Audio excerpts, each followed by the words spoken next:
Welcome back. 7:44 is our time this morning, and Denver Mayor Michael Hancock joins us now for our Denver 7 bi-weekly interview. Mayor, good to see you, and thanks so much for joining us this morning. Good morning, Brian and Molly. Good to see you both. First off, we have to ask about this ethics complaint filed against you for traveling over Thanksgiving. We know you already apologized in November. Do you have anything else to comment about this? No, I was completely transparent with it. There was nothing, there's nothing else to say. We'll cooperate, and I will respond appropriately to the ethics complaint. But I hope they see it as we do, and that there's nothing else there, and certainly not while a bad moment of judgment, not an ethics violation. All right, let's get to the other big story. The FBI sent out security warnings to all 50 states ahead of next week's inauguration. How is the city preparing for potential violent protests at our capital, and what would your message be to people living down in that area? Well, first of all, it starts with us acknowledging the fact that these threats are real, and we are working very closely in coordination with our state and federal partners to continue to follow the intelligence on these issues. But I can tell you we are prepared. I can't get into all the facts on what we're doing, but I've been briefed regularly by the Director of Safety and by Police Chief Hazen, and we're doing everything we can to take steps to protect not only our central business district in the capital area, but all of Denver. We believe there's nothing more important than us to protect our residents and make sure everyone remains safe.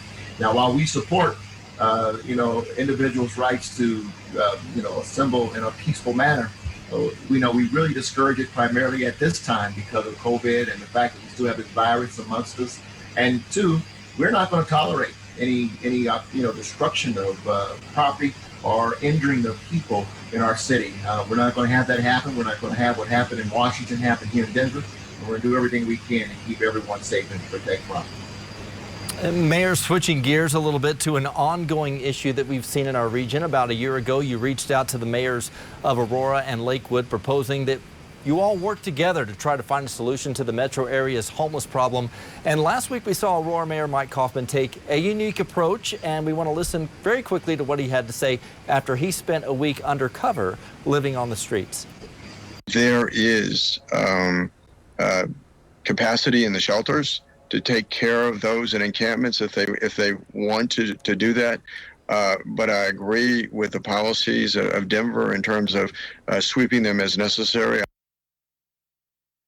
A polarizing topic. Some people agree or disagree with the sweeps. Have you spoken to Mayor Kaufman since that time living on the streets? Is there a plan in place to work together now?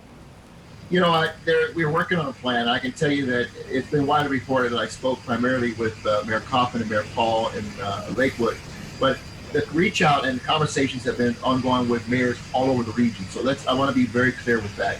Those two mayors and their cities are just contiguous to Denver, and we had started this conversation years ago, even with Mayor Kaufman's predecessor, Mayor Hogan, before his untimely passing.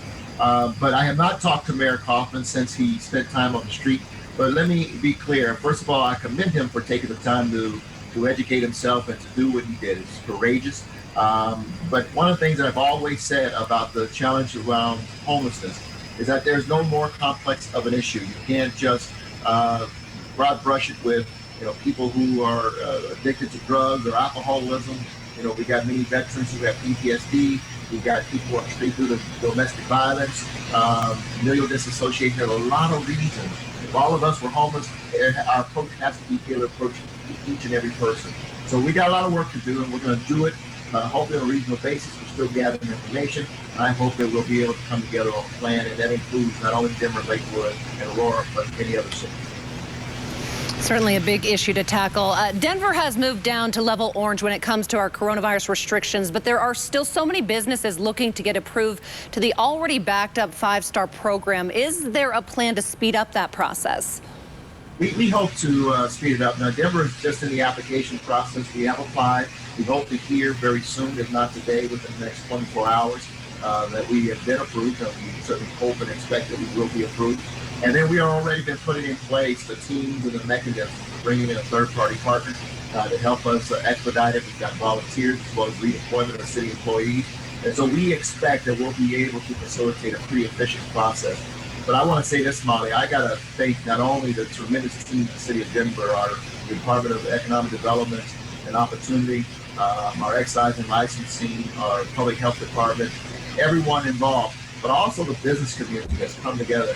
And not only have they said we're able to help you structure this, but they've also helped raise money to help the city facilitate this process. They want to get back open. They want to get people back to work and help reignite this economy. It would certainly be welcome news to so many people out there as long as we can do it safely. Mayor Hancock, thank you so much once again for joining us this morning. As always, see you all in a couple weeks. All right, sounds good.